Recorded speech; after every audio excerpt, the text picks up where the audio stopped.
दावत media YouTube channel, मोहब्बत का पैगाम, इंसानियत के नाम। अऊज़ु बिल्लाहि मिनश शैतानिर रजीम। बिस्मिल्लाहिर रहमानिर रहीम।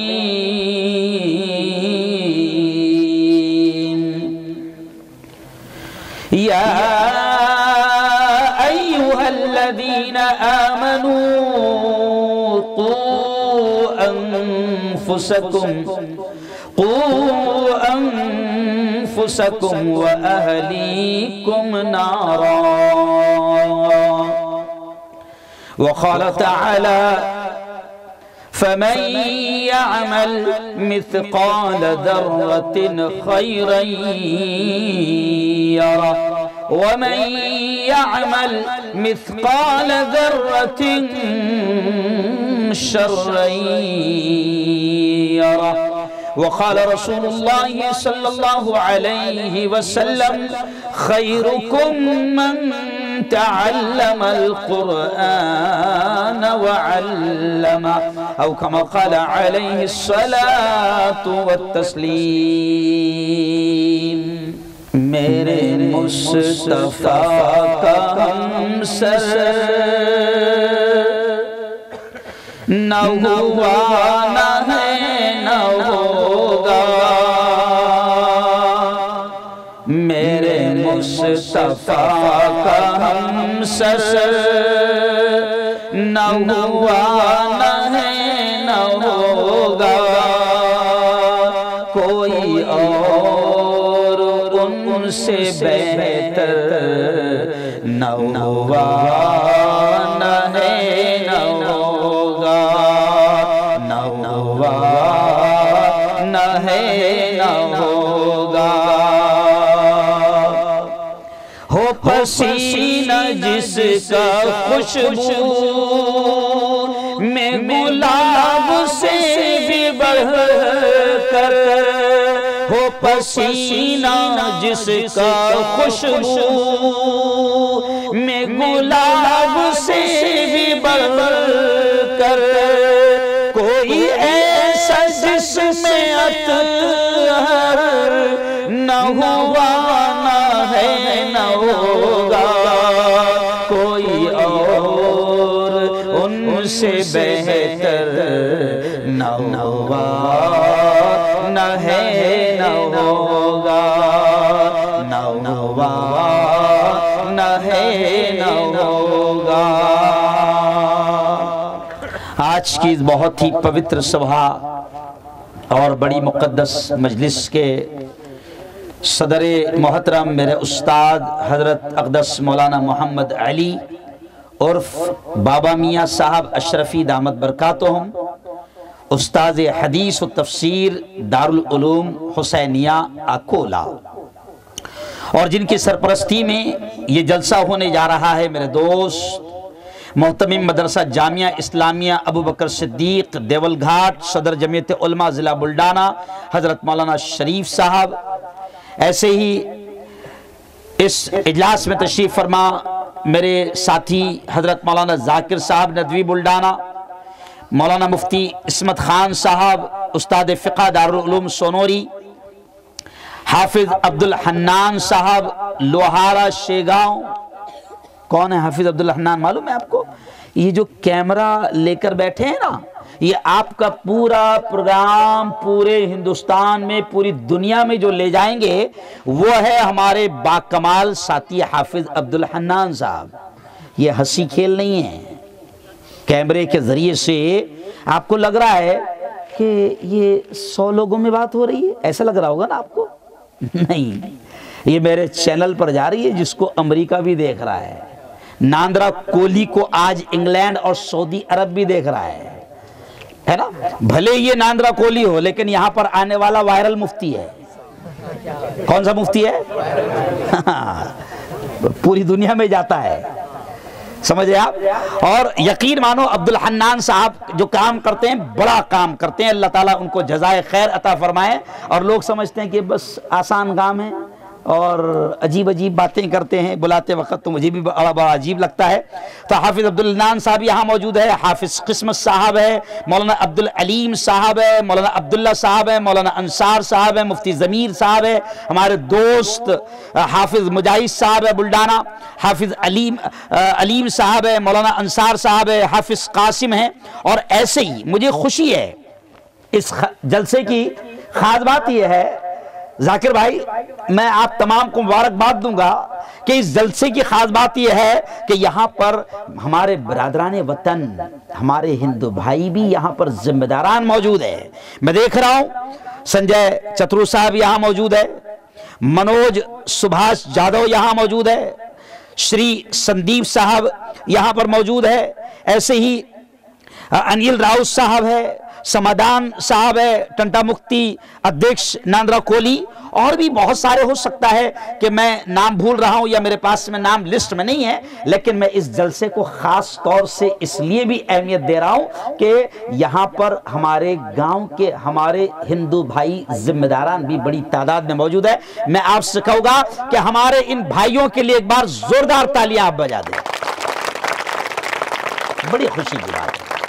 मैं नांद्रा कोली के तमाम जिम्मेदारान को, चाहे वो जाकिर शाह साहब हो या और भी बड़ी तादाद में लोग यहां पर मौजूद है, इतना सा गांव, इतना सा मजमा, लेकिन भाऊ इनामात ऐसा दे रहे थे, ऐसा लग रहा था कि जैसे हातिम ताई यहीं पैदा हुआ था।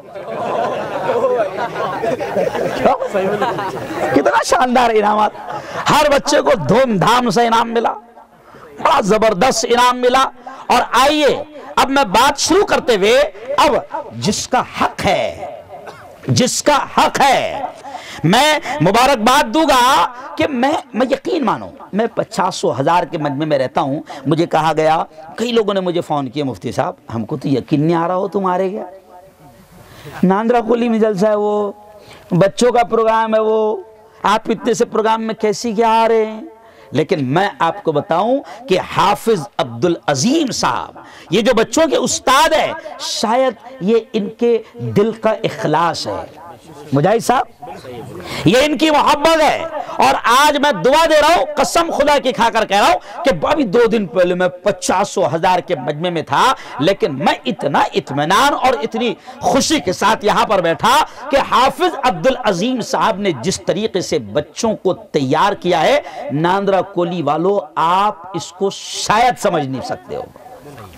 हम पूरे मुल्क नहीं, पूरी दुनिया में जाते हैं, कितने अच्छे अंदाज में मौलाना अली साहब, कितने अच्छे अंदाज में एक बच्ची आई, नॉन स्टॉप 40 सदी से सुनाई उसने, 40 सदी से सुनाई। अच्छा, जो जुड़वा आ रहे थे हाफिज अब्दुल अजीम साहब, जो एक साथ आ रहे थे, दोनों एक साथ एक आवाज में पढ़ रहे थे, कोई भी कहीं नहीं अटक रहा था। बड़ी कमाल की बात है। हाफिज अब्दुल अजीम साहब, मैं आपको दुआओं के साथ ये अल्फाज कहूंगा, सबने आमीन कहना कि मेरे मौला, इस शख्स ने हमारी नस्ल पर, हमारी औलाद पर, हमारे बच्चों पर, इस शख्स ने जो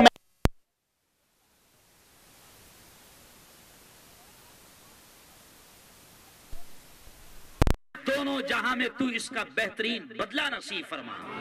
और एक बार जोर से कह दो, और एक बार जोर से कह दो। हाँ, हाफिज अब्दुल अजीम साहब मामूली काम नहीं कर रहे हैं। ये देखिए, हाफिज मुजाहिद साहब ने कहा कि ये मेरे से छोटा सा हदिया है, हाफिज अब्दुल अजीम साहब 500 रुपये, अल्लाह जजाए खैर दे। यकीन मानो, मैं अपने तमाम भाइयों से कहूंगा, बल्कि मेरी बहनें यहां पर मौजूद है बड़ी तादाद में, मर्दों से ज्यादा औरतें यहां पर मौजूद है। और औरतों को समझाना इसलिए भी जरूरी है कि हमारे प्रेषित ने भी कहा है और हमारे बड़ों ने भी कहा है कि औरतों का दिल बड़ा नर्म होता है। और हमारे बड़ों ने तो यहां तक कहा है कि एक औरत पढ़ती है, एक महिला पढ़ती है तो खानदान पढ़ता है, नस्ल पढ़ती है, पीढ़ियां पढ़ती है। क्यों? इसलिए उर्दू में कहते हैं कि मर्द पढ़ा, फर्द पढ़ा, यानी आदमी ने पढ़ा तो अकेले ने पढ़ा, और औरत पढ़ी, खानदान पढ़ा। आज अब्दुल अजीम साहब ने हमारी बेटियों को तैयार किया। बेहतरीन अंदाज में हमारी बेटियों ने यहां पर आकर तकरीर की सीरतुन नबी प्रेषित मोहम्मद के बारे में। हजरत मौलाना मोहम्मद अली साहब ने आपको बात बताया कि वो रहमतुल लिल आलमीन बनकर आए, कृपा बनकर आए, दया बनकर आए, मेहरबान बनकर आए, दयालु और कृपा बनकर आए, पूरी दुनिया के लिए, पूरी इंसानियत और पूरी मानव जाति के लिए कृपा बनकर आए, रहमत बनकर आए। उसी नबी ने और उस नबी पर उतरने वाले कुरान ने, मेरे भाइयों, नांदरा कोली की मेरी बहनों, सुनो पवित्र कुरान क्या कहता है। पहली जो आयत मैंने आपके सामने पढ़ा, पवित्र कुरान ये कहता है, या अय्युहल्लज़ीना आमनू कू अनफुसकुम, ऐ वो लोगों जो ईमान ले आए, बचाओ अपने आप को। देखो अल्लाह कह रहा है, हमारा मालिक कह रहा है, हमारा पालने वाला कह रहा है, हमारा खालिक कह रहा है। क्या कह रहा है? बचाओ अपने आप को और अपने अहलो अयाल को, अपने घर बार वालों को, अपनी औलाद को जहन्नम की आग से, नरक की आग। वो जहन्नम की आग, हमारा खालिक, हमारा पैदा करने वाला, हमारा मालिक हमसे ये कह रहा है कि अपने आप को भी जहन्नम की आग से बचाओ। कोई ऐसा काम न करो कि तुम नरक का हिस्सा बनो, जहन्नम का हिस्सा बनो, खुदा के गुस्से और गजब का हिस्सा बनो, अजाब का हिस्सा बनो। खुदा कहता है कि अपने आप को भी, ओ मेरी बहनों, रब कहता है कि अपने आप को भी बचाओ और अपनी नस्ल और अपनी औलाद, अपनी पीढ़ियों, अपनी औलाद को भी जहन्नम की, नरक की आग से बचाओ। तो उसका तरीका क्या होगा? आप और मैं, मेरे भाइयों, अल्लाह का शुक्र है, खुदा का शुक्र है, उस मालिक का करम है कि हमको उस मालिक ने औलाद दी है। जिनको औलाद नहीं होती है ना, देखो वो क्या क्या करते हैं और कितने परेशान रहते हैं। खुदा ने हमको औलाद दी है तो याद रखो, याद रखो, ये औलाद अल्लाह की बहुत बड़ी नेमत है। और कल जब अल्लाह के दरबार में हाजिरी होगी तो अल्लाह ये भी सवाल करेगा कि बता, औलाद दिया था, उनकी तरबियत का, तालीम का इंतजाम कैसे किया था, उनकी शिक्षा का इंतजाम कैसे किया था। उनको मवाली बना दिया था, उनको शराबी बना दिया था, उनको लुटेरा बना दिया था, उनको डाकू बना दिया था, उनको मानव जाति के लिए दुश्मन बना दिया था।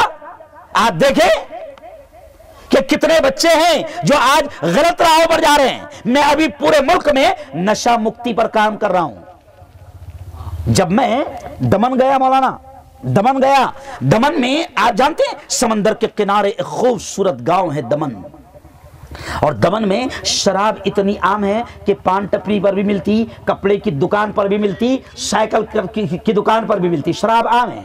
अब गुजरात में बैन है तो पीने वाले कहां जाते हैं? दमन जाते हैं। जब दमन में समंदर के किनारे मेरा शानदार प्रोग्राम हुआ नशे के बारे में, तो आप अजीब बात मैं आपको सुना रहा हूं कि जिस बंगले में मैं, शानदार 5 स्टार होटल में मैं ठहरा, वहां पर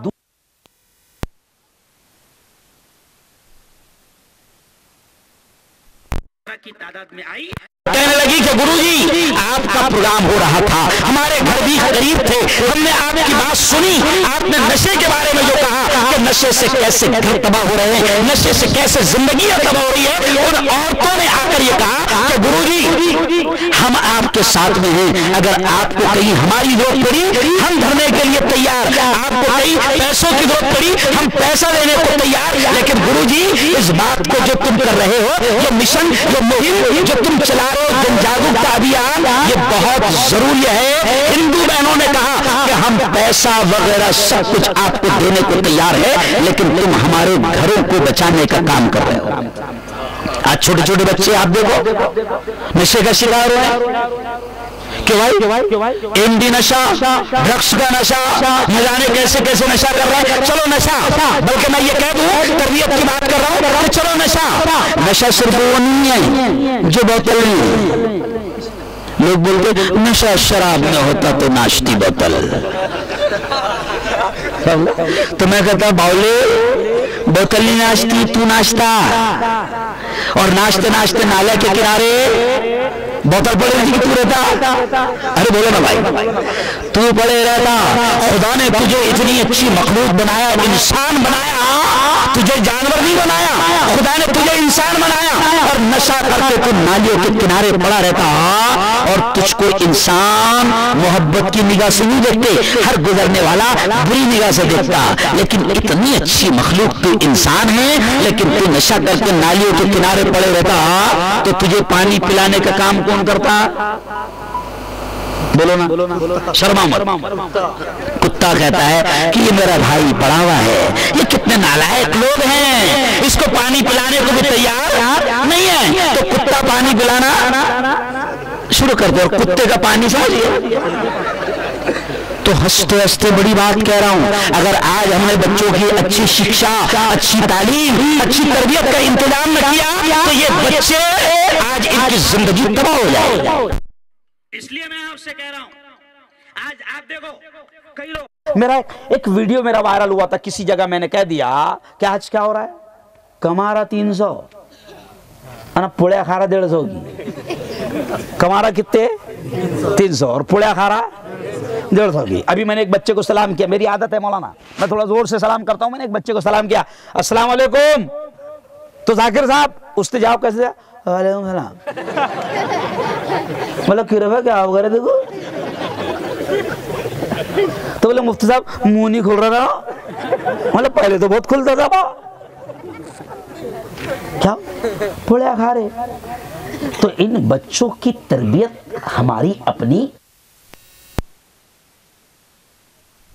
तालीम नहीं दिया तो ये बच्चे हमारे लिए दुनिया में भी अजाब बन जाएंगे और आखिरत में मरने के बाद भी अजाब बन जाएंगे। और सुनो मेरी बहनों, सुनो मेरी बहनों, अगर हमने इनको दीन के सही तालीम और तरबियत नहीं दी तो अल्लाह के दरबार में ये बच्चे आपको मुजरिम बनाएंगे।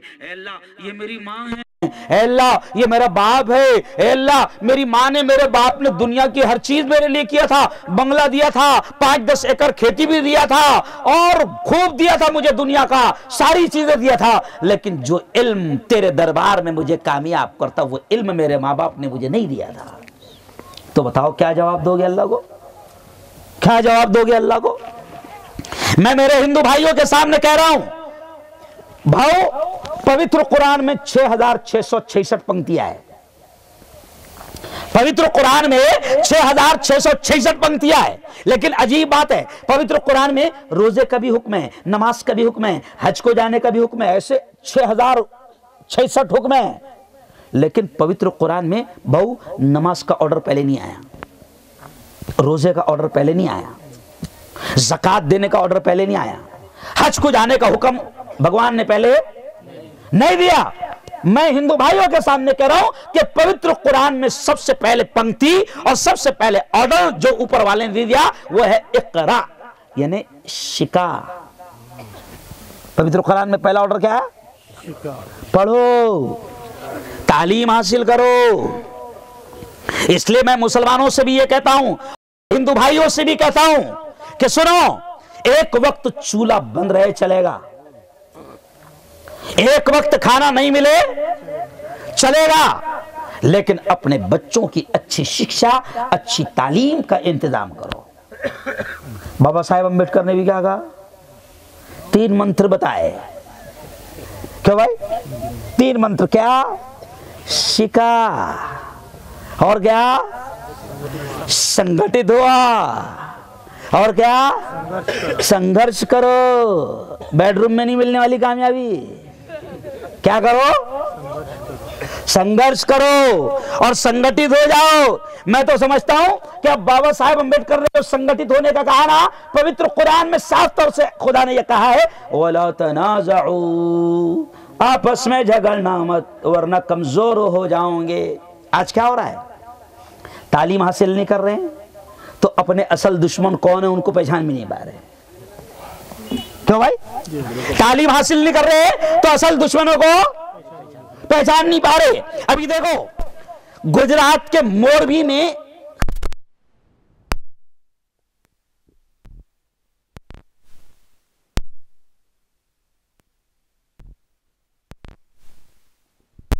क्या करप्शन, घोटाले, ब्रिज के 200 करोड़ रुपए, 2 करोड़ रुपए ब्रिज के मरम्मत को दिए गए, हुआ नहीं। आखिर 141 लोगों की जान चली गई। मैं सिर्फ ये नहीं कह रहा हूं, बल्कि हिंदू भाइयों का छठ पूजा का त्योहार था और उसी त्योहार में मुसलमान भाई भी शामिल थे, घूम रहे थे। एक घर से भाई, एक घर से मुसलमान के एक घर से 7 जनाजे उठे। बड़ा दुख हुआ, लेकिन सुनो, खुदा ने उसके जरिए से बताया, खुदा ने उसके जरिए से बताया 500 लोग उस, कितने लोग? 500, 141 की मौत हुई। और आप सुनकर ताज्जुब करेंगे कि 4 मुसलमानों ने 200 लोगों की जान बचाई। हुसैन, पठान, तौफीक, नईम शेख, आज पूरी दुनिया में वो छा गए। लेकिन मैंने गुजरात वालों को ये पैगाम दिया कि देखो, इस वक्त गुजरात में इलेक्शन है और जैसे ही इलेक्शन करीब आया तो हिंदू मुस्लिम चालू हो जाती। जैसे राहत इंदौरी ने शेर कहा था, राहत इंदौरी बड़ा मशहूर शायर था, तो उसने कहा था सरहदों पर बहुत तनाव है क्या। देखो शेर सुनो, उसने कहा था कि सरहदों पर बहुत तनाव है क्या, जरा पता तो करो चुनाव है क्या। जरा पता तो करो। अब गुजरात में इलेक्शन है, नफरतें शुरू हो गई थी। खुदा ने 4 मुसलमानों के जरिए से 200 लोगों की जान बचाकर, मैंने गुजरात में कहा, हिंदुओं से भी कहा, मुसलमानों से भी कहा, हमारा पैदा करने वाला हमको बता रहा है कि अपने असली दुश्मनों को पहचानो कौन है, जो हमको लड़वा रहे हैं। अच्छा, ये लड़ाई भी कब खत्म होगी, ये मुल्क भी कब विकास होगा, जब शिक्षा आएंगी, है ना। लेकिन अभी मुल्क की बड़ी बुरी किस्मत है, 12वीं फेल शिक्षा मंत्री बन रहा। क्या बन रहा? 12वीं फेल, हजरत 12वीं फेल है और मंत्री आगे बन रहे एजुकेशन मिनिस्टर 12वीं फेल। ओ मेरे यारो, इसलिए ऊपर वाले ने सबसे पहले काहे का हुक्म दिया, इक़रा पढ़ोगे तो ऑटोमेटिक सारी चीजें समझ में आएगी। क्यों? पढ़ोगे तो ऑटोमेटिक सारी चीजें समझ में आएगी। असल दुश्मन कौन है वो समझ में आएगा, विकास का दुश्मन कौन है समझ में आएगा, एकता का, प्यार का, मोहब्बत का, अमन का, शांति का दुश्मन कौन है वो समझ में आएगा। आज नांदरा कोहली को मैं इतने मूड में क्यों आ गया हूँ मालूम है आपको? हालांकि इतने कम मज में मूड में आ सकता क्या भला, हजारों के बजे, लेकिन मैं मूड में क्यों आया मौलाना? आज नांदरा कोहली की एकता को देखकर मैं मूड में आया। जोरदार तालियां आप बजाओ। मदरसे का प्रोग्राम, जाकिर भाई प्रोग्राम का है मदरसे का, हिंदू भाई मौजूद है, हालांकि बेचारों को 99% कुछ भी नहीं समझाऊंगा। सच्ची बात बोल रहा कि नहीं, दिल की बात बोल रहा। लेकिन आज मौजूद है मौलाना अली साहब, मौलाना अब्दुल्ला साहब, आज हिंदू भाई इलाके के जिम्मेदार मौजूद है। तो ये इस बात का सबूत है, अदालत इस नतीजे पर पहुंची कि यहाँ नफरती शैतान कामयाब नहीं होंगे।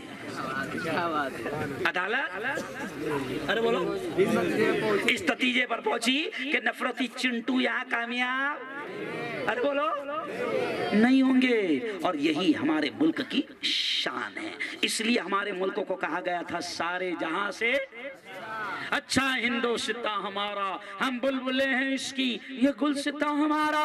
मजहब नहीं सिखाता आपस में बैर रखना, हिंदी है हम वतन है हिंदुस्तां हमारा। इसलिए अब बात को समेटते हुए कहूंगा कि नांदरा कोहली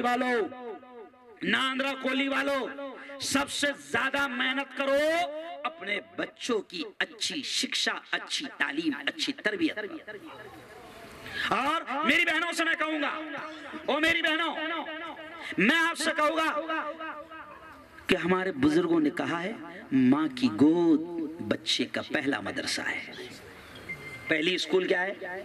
माँ की गोद।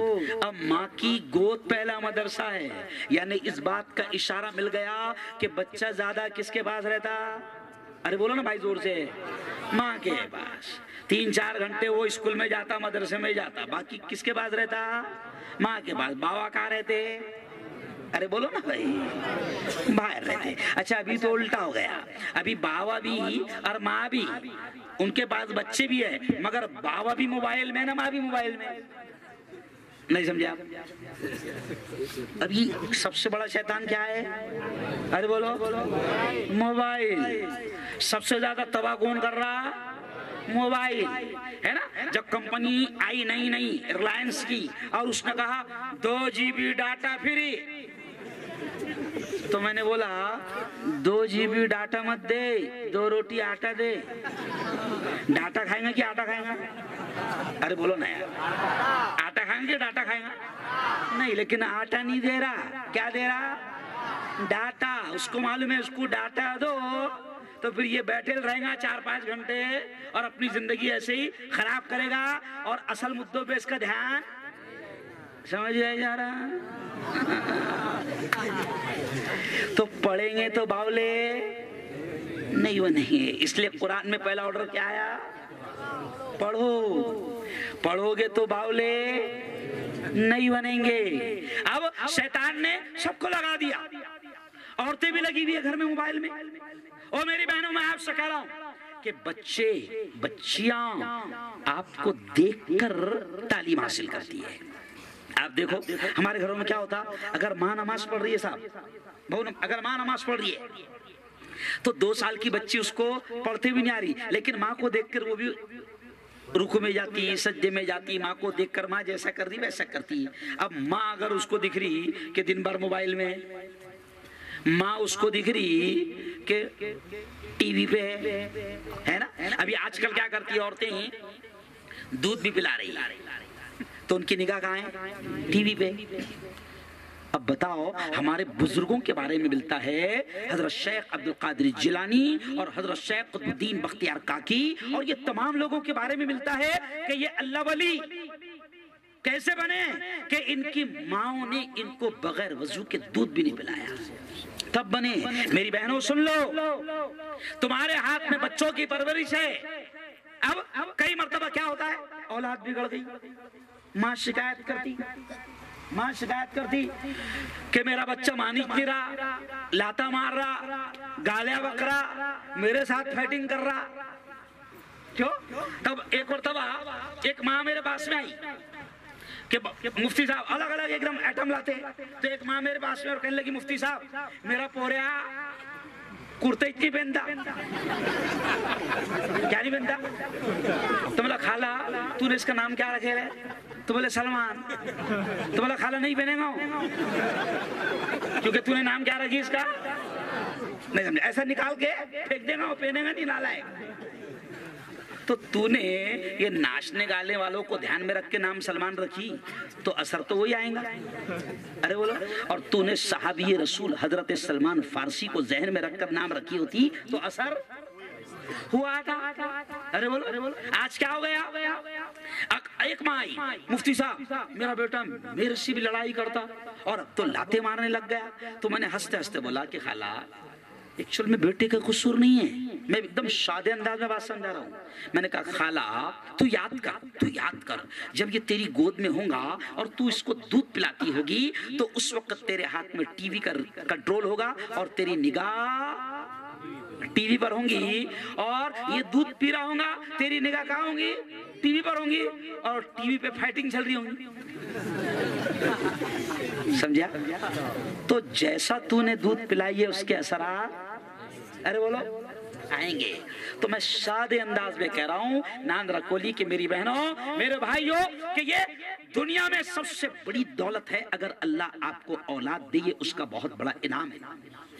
इसलिए इनको मामूली मत समझो, इनको काम धंधे से जल्दी मत लगाओ, इनको जितना पढ़ना है अरे बोलो पढ़ाओ, इनकी तालीम पर मेहनत करो। और मैं हाफिज अब्दुल अजीम साहब आपको मुबारकबाद देता हूं, आपने जिस अंदाज में मेहनत की और ये लड़के पढ़ने लग गए। नांदरा कोली वालों सुन लो, मैं आपको चैलेंज करके जा रहा हूं और आपको मुबारकबाद देके जा रहा हूं, बधाई देकर जा रहा हूं कि आपके बच्चों को हमने सुना, इनका अंदाज और इनका ज़हन बता रहा है कि इन पर आप अगर मेहनत करोगे तो इस गांव से इस मुल्क को चलाने वाले पैदा होंगे।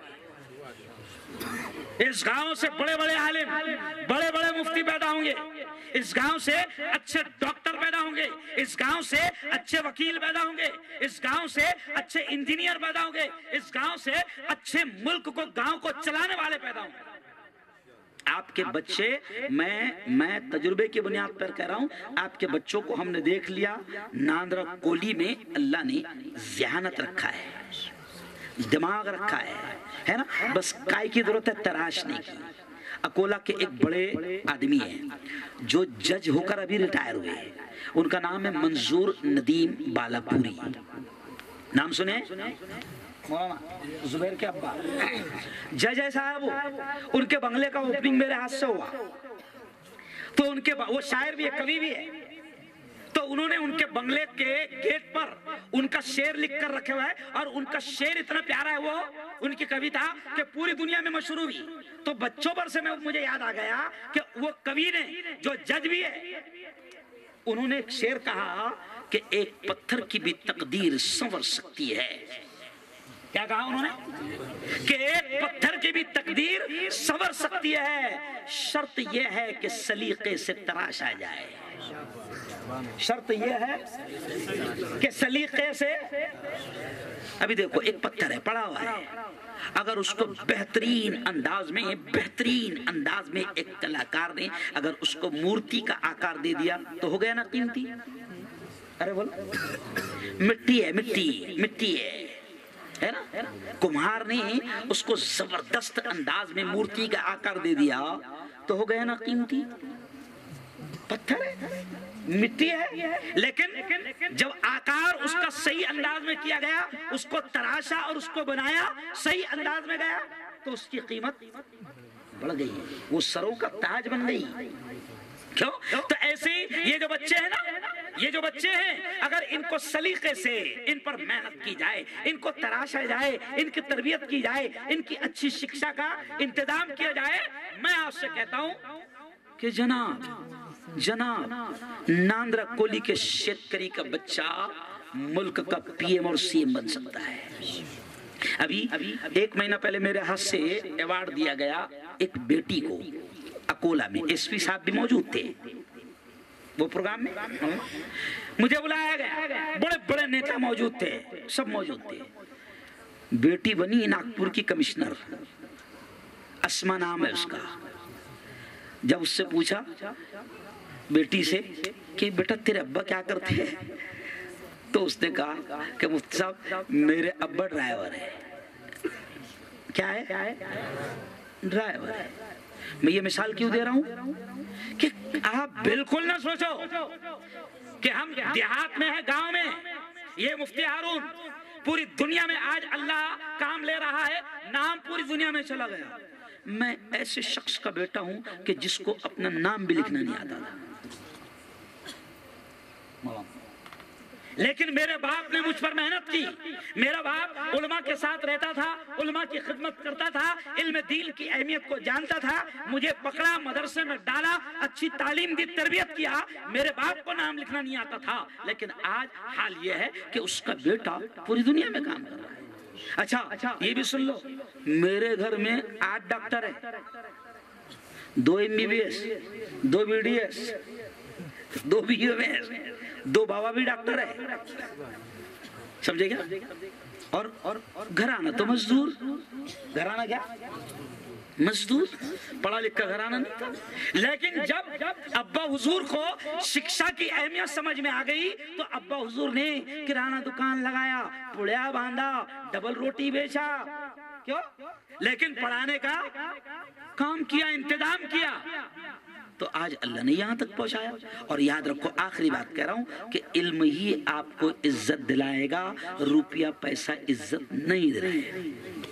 रुपये पैसे की आज के जमाने में कोई अहमियत नहीं है। चोरों के पास पैसे है, लुच्चों के लफंगों के पास पैसे नहीं है।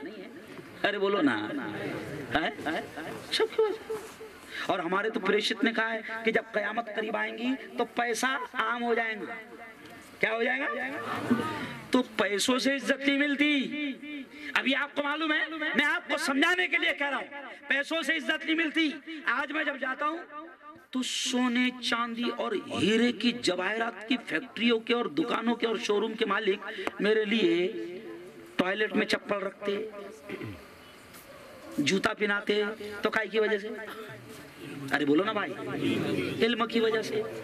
भीमराव अंबेडकर साहब, सुनो अब ये बड़ी बात कह रहा हूं कि एक जमाना था लोग इतनी नफरत करते थे कि भीमराव अंबेडकर साहब अगर किसी प्लेट को हाथ लगा ले तो प्लेट फेंक दी जाती थी, किसी दालान पर कदम रख दे तो दालान धोया जाता था। लेकिन वही भीमराव अंबेडकर साहब जब दुनिया का इल्म हासिल करते हैं, एजुकेशन शिक्षा हासिल करते हैं और इस मुल्क का संविधान लिखते हैं, तो आप देखो 26 जनवरी को भीमराव अंबेडकर के दुश्मनों को भी 26 जनवरी को उनको संविधान को सलाम करना पड़ता है। किस वजह से? शिक्षा, एजुकेशन, तालीम। तो इसलिए मैं इसी शेर पर बात खत्म करूंगा कि तालीम, इल्म की बड़ी अहमियत है, बड़ी अहमियत है। हर जगह मैं ये शेर कहता हूं कि जिंदगी मांगो किसी से ना मोहब्बत मांगो, तख्त मांगो न कोई ताजो हुकूमत मांगो, झूठी दुनिया है ये, दुनिया की न शोहरत मांगो, सिर्फ अल्लाह से तुम इल्म की दौलत मांगो। क्या मांगो? अल्लाह से इल्म की दौलत मांगो। क्यों? तख्त मत मांगो, ये तख्तो ताज की कोई हैसियत नहीं, किसको भी मिल जा रहा, नहीं समझा? दिल्ली का तख्त झाड़ू वाले को मिला, किसको मिला? दिल्ली का किसको मिला? झाड़ू वाले को। और मुल्क का भाई अपने जो पीए में खुद मुंह से कहते हैं कि मैंने भाइयों बहनों, वो खुद कहते हैं, यानी कोई ये ऐप की बात, वो खुद कहते हैं भाइयों बहनों मैंने ट्रेन में चाय बेचाए। तब देखो मुल्क का तख्त किसको मिला? भाई चाय वाले को। सही बात है ना? मतलब ये गलत बात भी नहीं है। दिल्ली का तख्त, अरे बोलो, झाड़ू वाले को, और महाराष्ट्र का रिक्शा वाले को। फैक्ट है ये, कोई फेकम फाक नहीं है। तो ये तुमको क्यों समझा रहा हूं कि दौलत की कोई अहमियत नहीं, तख्त की कोई अहमियत नहीं। तालीम, एजुकेशन, शिक्षण हासिल करो, इंशाअल्लाह आप नांद्रा कोली के शेतकरी के बेटे रहेंगे। लेकिन शिक्षण आपके पास में है, आपको दुनिया का अधिकारी, बड़े से बड़ा आदमी आपको सलाम ठोकेगा।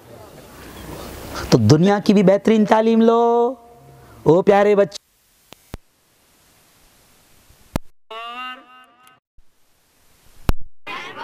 एप्पल भी और ए फॉर अल्लाह भी है।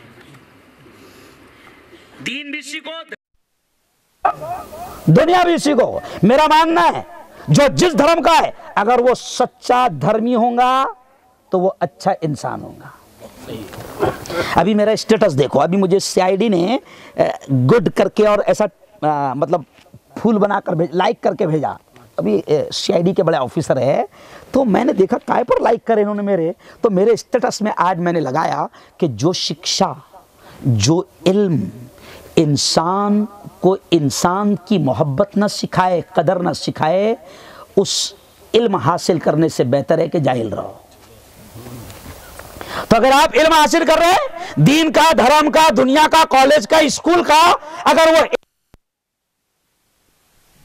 एक दूसरे का एहतराम, एक दूसरे की कदर नहीं सिखा रहा, एक दूसरे से मोहब्बत नहीं सिखा रहा, मानवता आपके अंदर नहीं आ रही, तो आप पढ़े लिखे जाहिल है। आप डॉक्टर बनोगे, ऑपरेशन के माहिर हो जाओगे, मगर आपकी हैसियत, अगर आप में इंसानियत नहीं है, और आप अगर कोई मर्तबा इंसान एक्सीडेंट वाला आपके पास में आया, आप डॉक्टर है और आप ये कह रहे हैं कि पहले 1 लाख टेबल पर रखो, जब मैं उसका ऑपरेशन करूंगा, तो आपसे बदतर कुत्ता है, आपसे अच्छा कुत्ता है। इल्म आ रहा, इंसानियत चली जा रही। बोलो भाई, तो वो इल्म नहीं है। इसलिए दीन भी सीखो, दुनिया भी सीखो, लेकिन बेहतरीन इंसान बनो। आज इस देश को भी सबसे ज्यादा जरूरत काहे की है?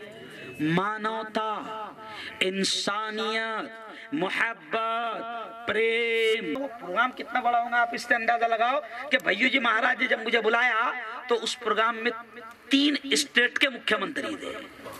तो प्रोग्राम कितना बड़ा हो?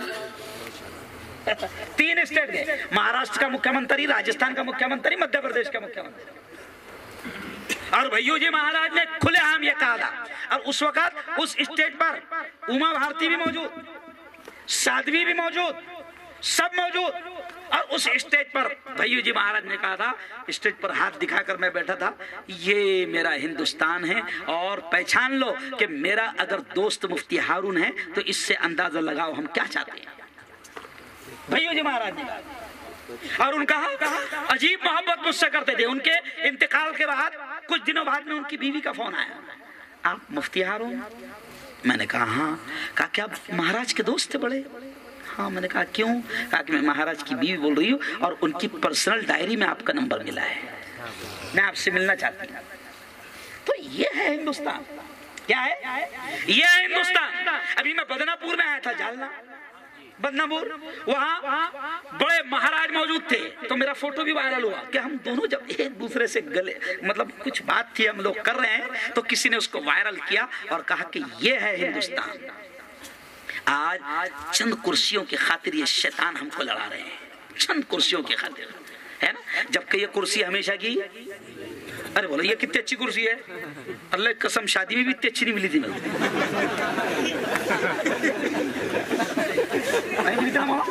क्योंकि अपन कुर्सी पे बैठते नहीं शादी में, समझ जा, इतनी अच्छी कुर्सी है, लेकिन फिर भी अभी उठने पड़ेगा कि नहीं मेरे को? अरे बोलो ना भाई। तो ये कुर्सी की खातिर ये शैतान अपने को लड़ा रहे हैं। लेकिन आखिरी बात मैं कहूंगा कि मौलाना आज भी भारत गांव में जिंदा है। भारत कहाँ जिंदा है? गांव में। शहरों में तो बड़े बड़े डाकू और बड़े बड़े शैतान बैठे, बड़े बड़े वायरस, कोरोना से भी ज्यादा, कोरोना वायरस से भी ज्यादा खतरनाक वायरस है ये।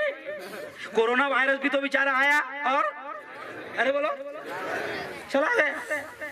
कि भाई देखो कोरोना वायरस आया तो मैं तो कहता हूं कि देखो भाई हम तो हर चीज में पॉजिटिव सोचते हैं, अच्छा सोचते हैं। अच्छा, कोरोना वायरस आया क्यों?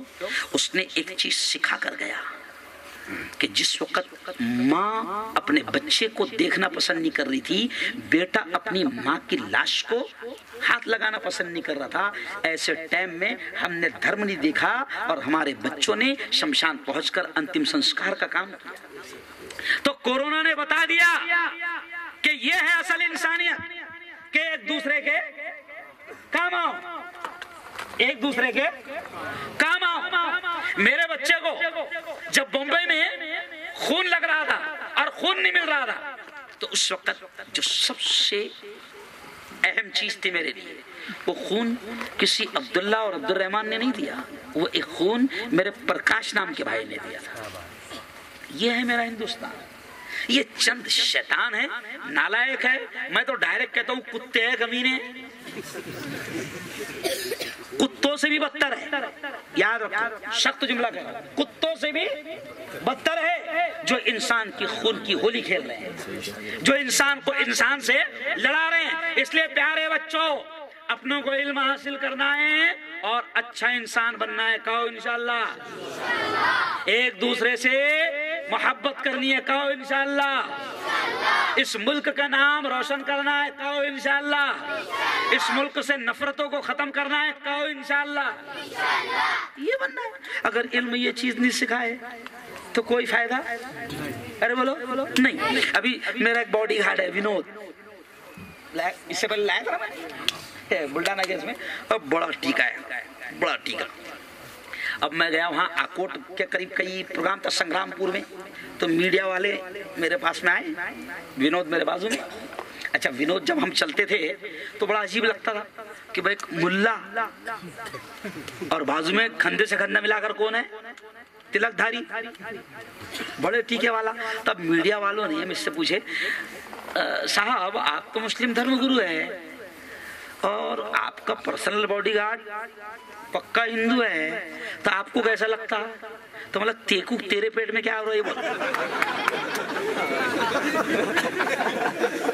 मेरी मत सुना, तेरे पेट में क्या हो रहा?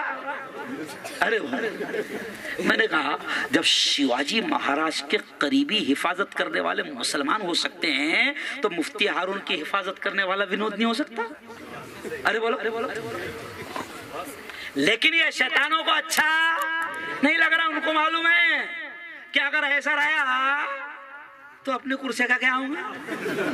अपन तो जब तक के लड़ाती नहीं कुर्सियां नहीं मेरे यारो, अल्लाह की कसम आखिरी जुमला कह रहा हूं कि इल्म इंसान को इंसान बना देता है, इल्म बेमाया को सुल्तान बना देता है। और इल्म सीखोगे तो तकदीर संवर जाएंगी जिंदगी, वरना अंधेरों में गुजर जाएगी। इल्म जिसको नहीं शिक्षा, इल्म जिसको नहीं, इल्म जिसको नहीं मंजिल वो कहां पाता है, ठोकरें राह में खा खा के ही मर जाता है। इसलिए क्या हासिल करेंगे, इल्म। और अपने गांव में कभी नफरतें फैलने, अरे बोलो, नहीं देंगे। कोई कितना भी बहकाए, अपने गांव में माहौल कभी खराब हो रहे हैं नहीं देंगे। खैर बहुत अच्छा प्रोग्राम मुझे लगा, इसलिए मैं जब प्रोग्राम नमाज पढ़ के जा रहा था तो मुझे भाऊ वगैरह, मेरा ख्याल मनोज भी थे शायद, जब मुझे मिले तो सबसे पहले मैंने बोला मामा खींचो रे मेरा फोटो।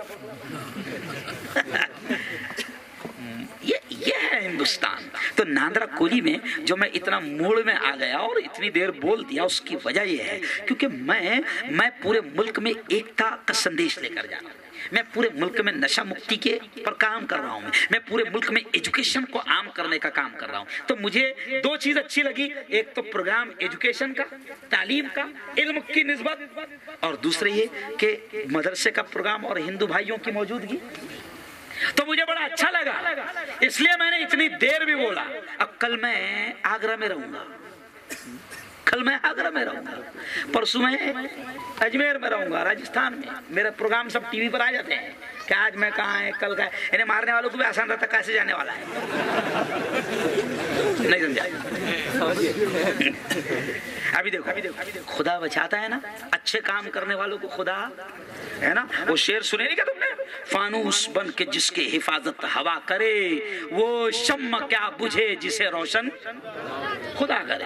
अभी 4 रोज पहले मेरे पर अटैक हुआ, गाड़ी देखेंगे तो तुमको ऐसा लगेगा कि बच्चा कौन है इसमें। मैं जाकिर बताया ना मैंने आपको, 4 दिन पहले अटैक हुआ। गाड़ी देखकर तुम बोलेंगे कि बच्चा कैसी का, कौन बचा, कौन बचा इसमें। लेकिन कमाल की बात है कि 4 लोग थे, एक को भी खराश नहीं आए। अटैक करने वाले भागते रहे, मारते रहे, फिर भी हमको कुछ नहीं लगा। अब आप बोलेंगे क्यों अटैक करे हो मौलाना, इसलिए कि हम एकता फैला रहे हैं। तो एकता के दुश्मनों को अच्छा नहीं लग रहा, वो बोल रहे क्या माहौल खराब कर रही है, एकता फैलाकर तो हमारी रोजी रोटी पे लात मार रहे हैं, हमारी कुर्सियां पर लात मार रहा। अच्छा एक बात बताओ, अभी मैंने 7 शराब खाने बंद कराया जलगांव में, तो जिनके शराब खाने बंद हुए वो क्या मेरे पे फूल फेंकेंगे? अरे बोलो ना। लेकिन खास बात, खुदा बचाता भी है। अच्छा एक देखो, अभी एक आदमी पे समझो जान मार डालने का खतरनाक हमला हुआ, तो दूसरे दिन उसने यहाँ आने को ना था क्या? आए? अरे बोलो ना भाई। और बीवी ने भी क्या बोलना था, अरे बोलो ना, नांदरा को ले जाए पाड़े।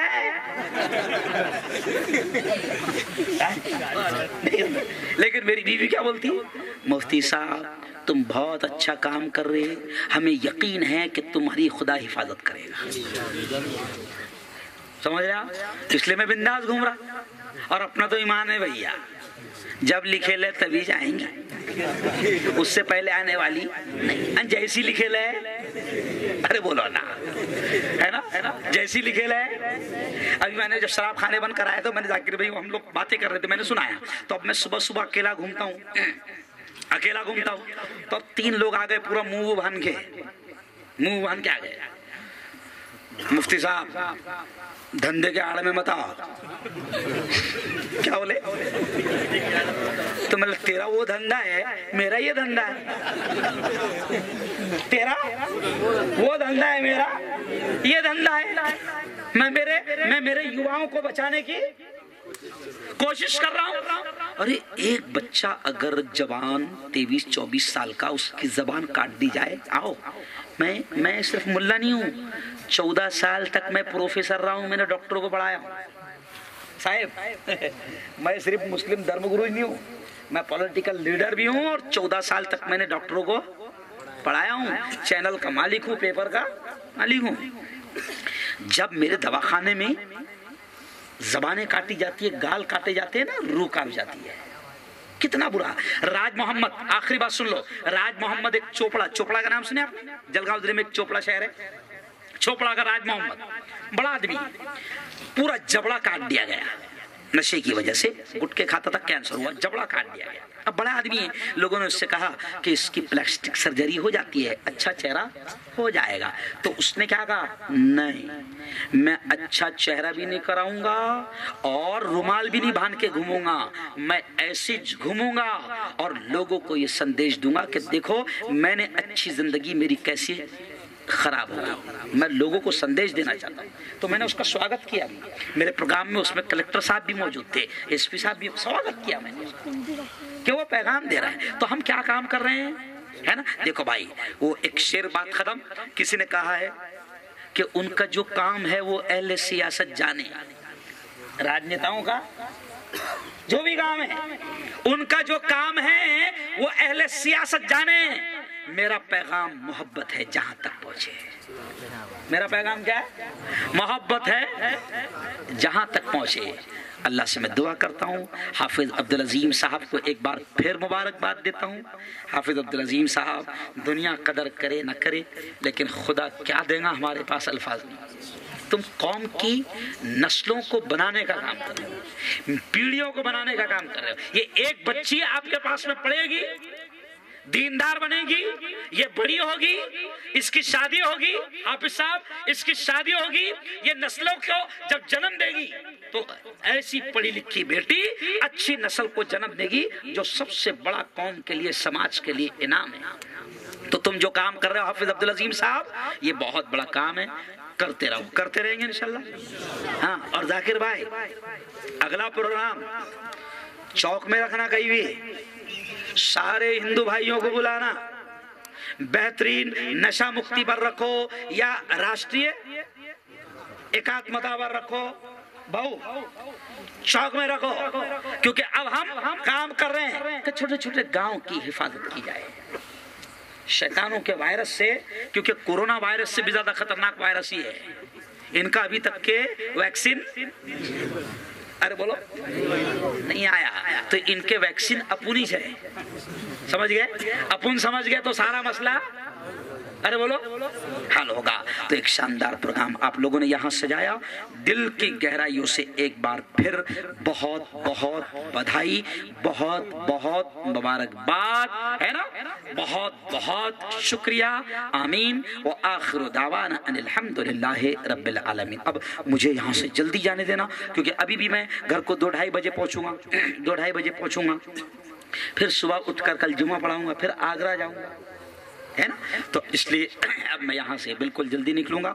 मेरे लिए खाना भी अहमियत नहीं रखता, हमारे पास टाइम की कदर रहती है, काहे की टाइम की कदर रहती है। अल्लाह ताला आपको इसका बेहतर बदला नसीब फरमाए। अल्लाहुम्मा सल्ली अला सय्यिदिना व शफीइना व हबीबिना व मौलाना मुहम्मद व अला आलि सय्यिदिना व मौलाना मुहम्मद व बारिक व सल्लिम। रब्बना आतिना फिद दुनिया हसना व फिल आखिरति हसनतन व क़िना अज़ाबन नार व क़िना अज़ाबल क़ब्र व क़िना अज़ाबल हश्र व क़िना अज़ाबद दीन। मौला हम सब के तमाम गुनाहों को माफ़ फरमा, मेरे मौला हम सब की तमाम खताओं को, तमाम लग़्ज़िशों को माफ़ फरमा। रब्बे दो जहां, रात के अंधेरे में, दिन के उजाले में, मेरे मौला जाने में अनजाने में जो कुछ भी छोटे बड़े गुनाह हुए हैं, महज अपने फजल से, अपने करम से माफ़ फरमा। मेरे मौला तेरी मोहब्बत, तेरा प्यार, तेरा इश्क, तेरी दोस्ती हम सबको नसीब फरमा। तेरे नबी का सच्चा इश्क, तेरे नबी की सच्ची मोहब्बत हम सबको नसीब फरमा। मेरे मौला ये बहुत छोटा सा गाँव है नांदरा कोली, मेरे मौला मैं बहुत खुश हो गया। यहाँ पर तेरे तमाम बंदे बड़ी एकता, बड़े प्रेम, बड़ी मोहब्बत, बड़ी सद्भावना के साथ रहते हैं। मेरे मौला इस प्यारे गांव की हर तरह से हिफाजत फरमा, इस गांव में रहने वालों को खूब हलाल रोजी रोटी नसीब फरमा। और मेरे मौला इस गांव और इस गांव में रहने वाले तमाम लोगों की हर किस्म की बीमारी से, हर किस्म के वायरस से, हर किस्म की बीमारी से हिफाजत फरमा। मेरे मौला हाफिज अब्दुल अजीम साहब, दिल खुश हो गया। जिस तरीके से इन्होंने बच्चों को तैयार किया, छोटे छोटे बच्चों ने जिस तरीके से अपना प्रोग्राम पेश किया, मेरे मौला दिल खुश हो गया। खुदा बंदा तू हाफिज अब्दुल अजीम साहब को दुनिया आखिरत दोनों जहां में इसका बेहतर बदला नसीब फरमा। मेरे मौला हमारे इन बच्चों की हिफाजत फरमा, हमारी इन बेटियों की हिफाजत फरमा, हमारे इन जवानों की हिफाजत फरमा, और मेरे मौला हमारे जवानों की हर किस्म के नशे से भी हिफाजत फरमा, हमारे जवानों की हर किस्म के नशे से भी हिफाजत फरमा। मेरे मौला इल्म आम फरमा, शिक्षा को आम फरमा, तालीम को आम फरमा। मेरे मौला जहालत को ख़त्म फरमा, जहालत को ख़त्म फरमा। खुदा बंदा इस प्रोग्राम को सजाने में जिन लोगों ने मेहनत किया है, जिस तरह भी मेहनत किया है, मेरे मौला उन तमाम को तू दुनिया आखिरत दोनों जहां में इसका बेहतर बदला, बेहतर सिला नसीब फरमा। मेरे मौला तू हमारी सारी ज़रूरतों को जानता है, तुझे सुनाने की बताने की कोई ज़रूरत नहीं। गैब से मेरे मौला हमारी हर ज़रूरत के मुकम्मल होने का इंतज़ाम फरमा। जो मांगा वो भी अता फरमा, जो मांगने से रह गए अपने हबीब के सदक़े वो भी नसीब फरमा। हमारी तमाम दुआओं को अपने फजल से, अपने करम से कबूल फरमा। सल्लल्लाहु तआला अला खैर खल्क़ि मुहम्मद व आलिहि व सहबिहि अजमईन बिरहमतिका या अरहमर राहिमीन। दावत मीडिया यूट्यूब चैनल, मोहब्बत का पैगाम, इंसानियत के नाम।